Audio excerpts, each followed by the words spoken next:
Hi everyone, it's QuickyBaby and welcome back to World of Tanks, and today I'm playing the Charioteer on my Plays for Free account, an account which I never spend any money on at all, ever, never spend a cent, a penny, dime, whatever on the account, and I never use premium consumables, so it's at a tremendous disadvantage.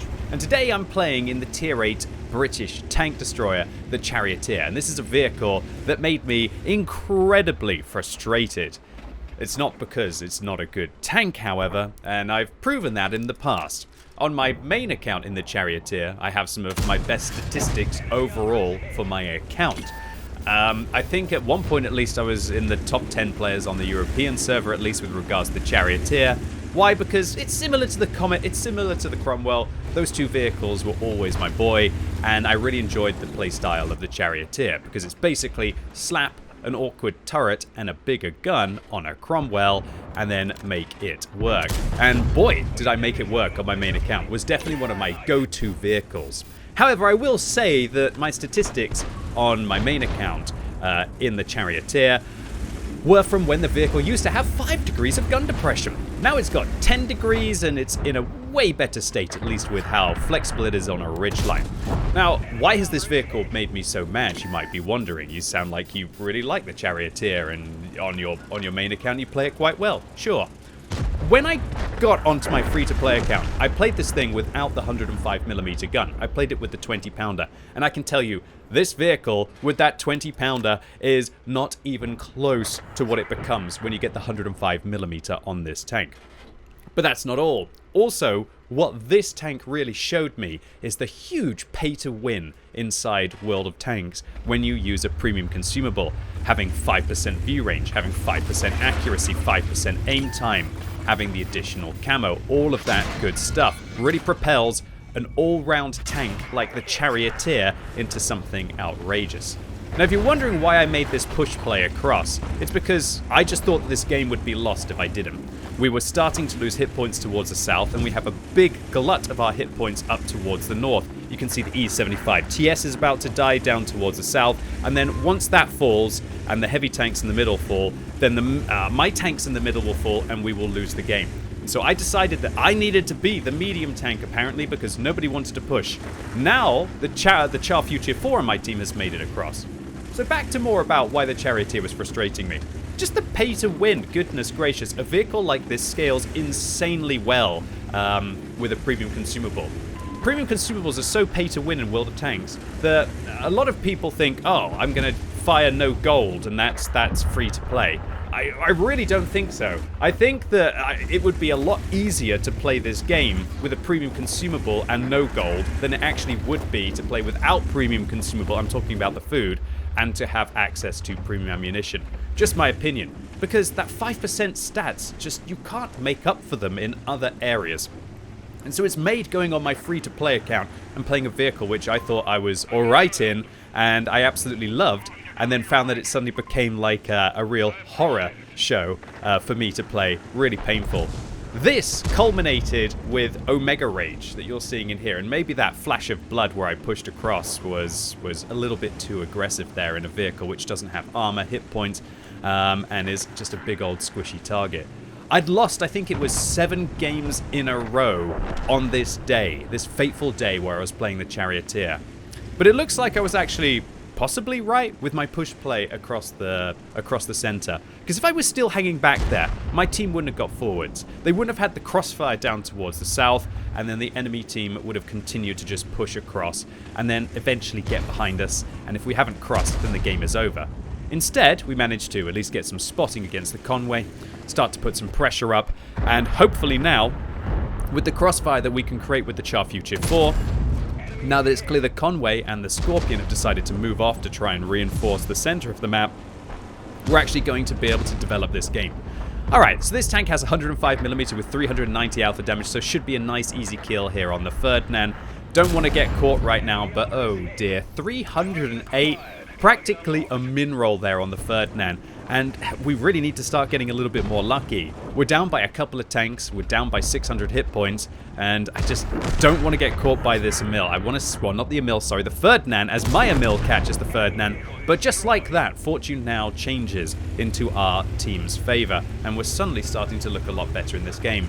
But there's one issue, and that is that we haven't seen the health of the 705 in a while. Luckily, Ray and Hold there is actually still on 3/4 of their hit points, so it's actually starting to look pretty good for us. So now we've managed to get this sniping British tank destroyer in towards the middle of the map, and unfortunately the TNH TVZ-51 manages to spot out my Emil 2, shut them down, while the AMX M451 and also the TNH, which I didn't think he had an angle from there. I thought he was towards the south, but he was actually towards the southeast, manages to get across. Unfortunately, we don't manage to find a shot on the AMX M451 there, and that means 2-on-1. We're going to lose a huge amount of our team's hit points, and we're going to lose one of our top tier heavy tanks. So now it is a situation where we're outnumbered by a tank, and also the enemies have got 2,300 more hit points, pretty much triple what the hit points we have. Alright, so it's all about just setting up lines of fire with the Charioteer, and against these two tier 9 heavy tanks, both very meta and got 6 kills between them. I'm a one-shot for both of them, and I was starting to sweat. But you know what? It's when you start to sweat where sometimes your best plays and your most tight plays actually come out in World of Tanks. So I'm hoping this Charioteer 4 here will help me on their 8 hit points. But considering that I think a small breeze could probably result in the destruction of that Charioteer 4, I also understand why they're probably trying to play it safely in this game. However, I know that there's a lot of different avenues, opportunities for being able to create long lines of fire on the Paris map, and I'm hoping that I can manage to come across and get into one of these bushes here and maybe lay a trap for my opponents. When you hit for 350, you don't really need many shots to get back into the game, and a quick intuition switch actually gives access to really good high explosive rounds on this tank. I'm talking about 210mm of pen and 480 alpha damage, meaning that we just shave off that extra 90 on average hit points from the AMX M451, which will maybe get us back into the game. But we are literally... they've got 9 times the hit points of us, and they've got the extra vehicle as well, including those 2 top tier heavies, one of which is very healthy.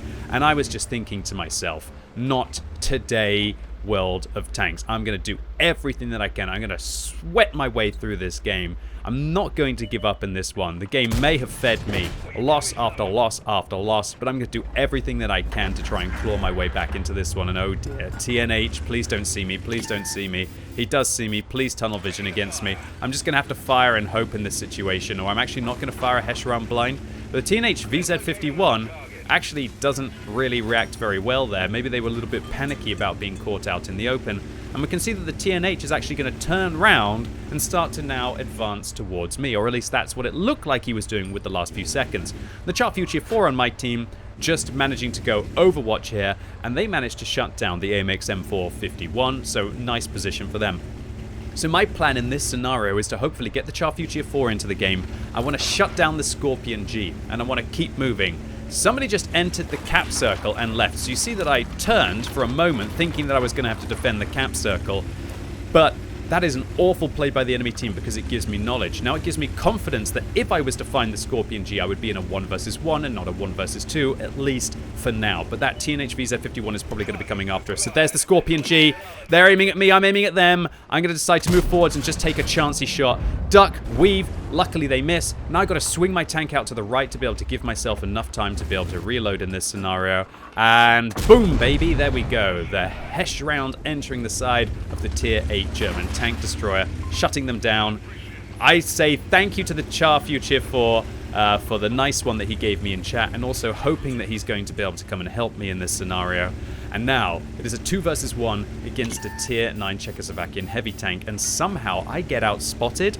But that's the issue. I have to use binoculars because I didn't have all of the field mods on this at the time. If I had the field mods, I could use coated optics and I would have definitely been able to see him as well.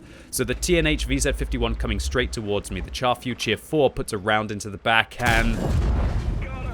World of Tanks magic happened right there, ladies and gents, as we managed to ammorack the top tier heavy for 1,249. That was an amazing feeling. And that is also why it's so special to play on this free-to-play account. I'm not winning because I have every advantage.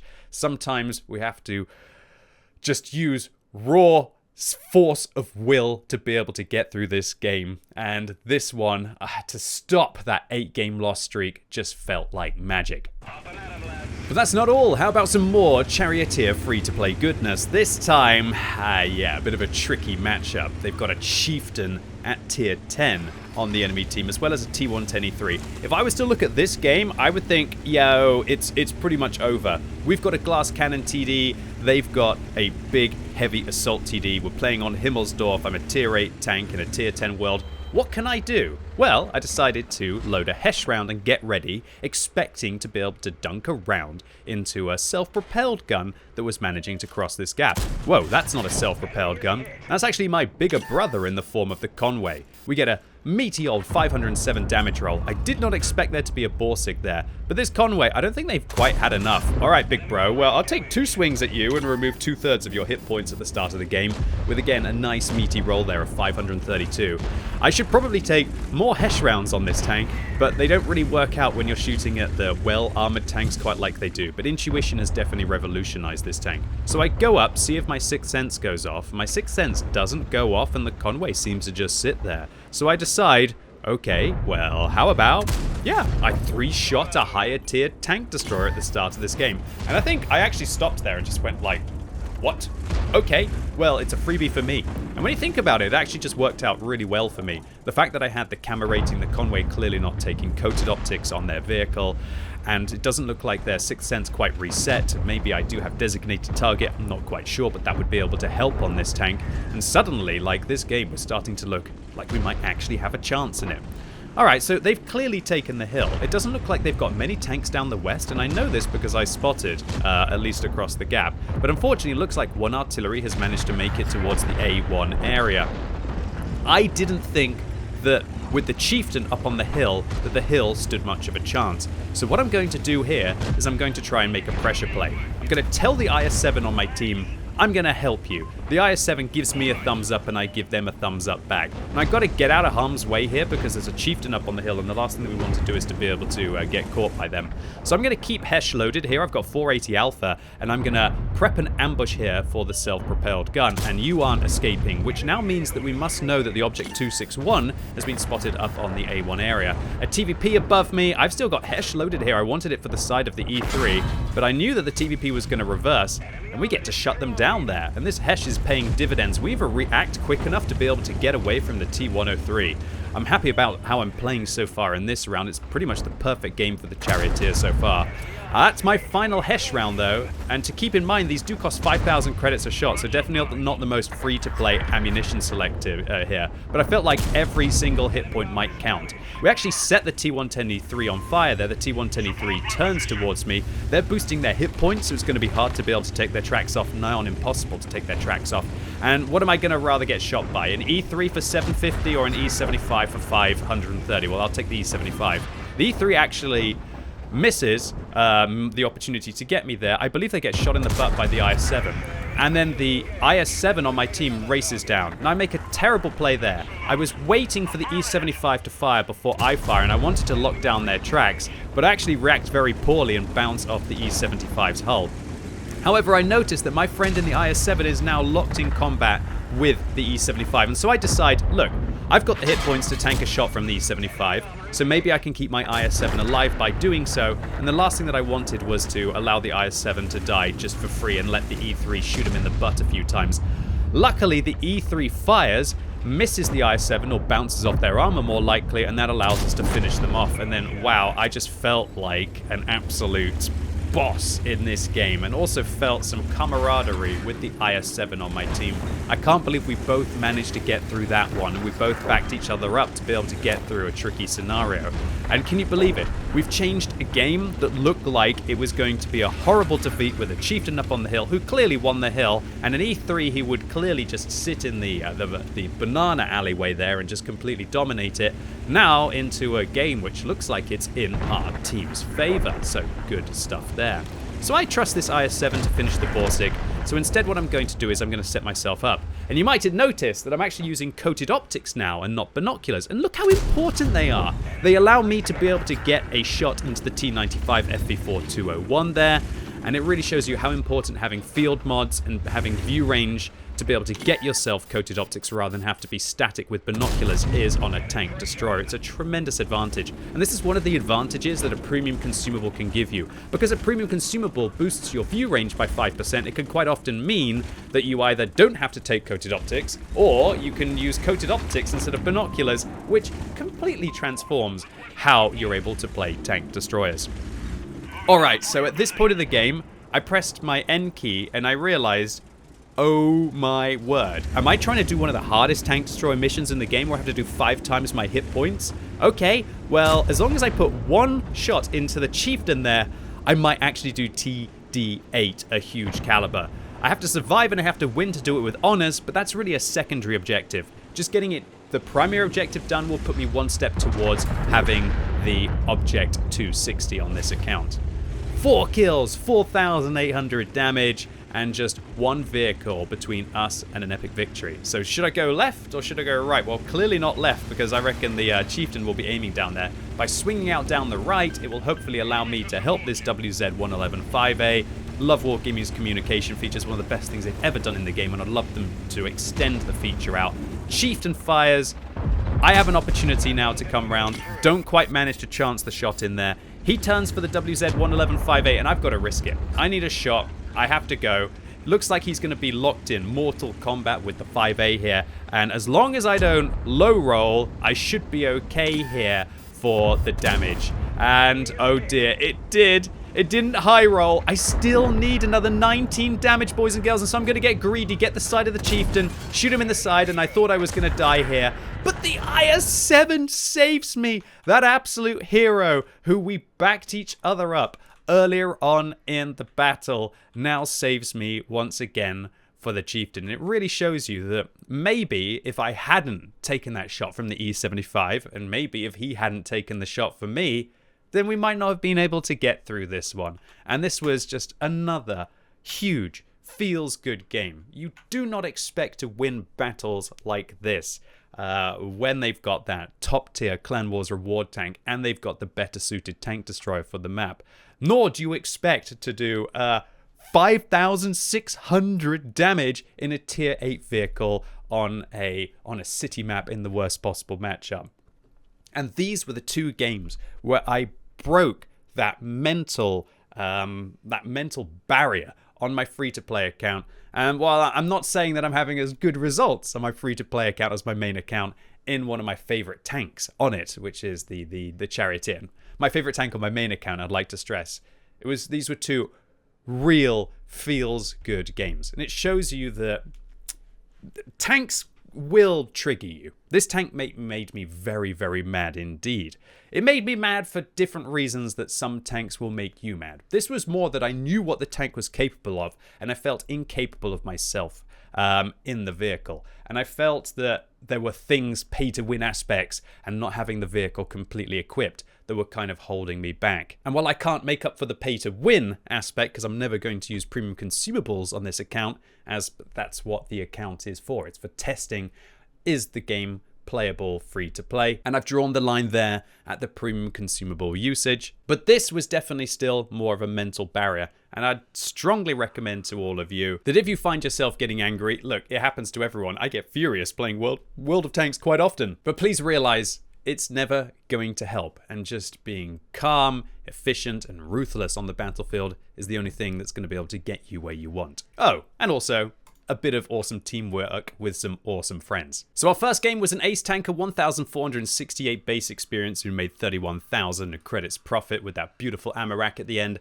Our second game was a high caliber in a tier 10 matchup for 5,600 damage, 1,756 base, and we make a cool 24,000 credits profit. And I'd like to give a massive shout out to Miminek14 in their IS-7 for that.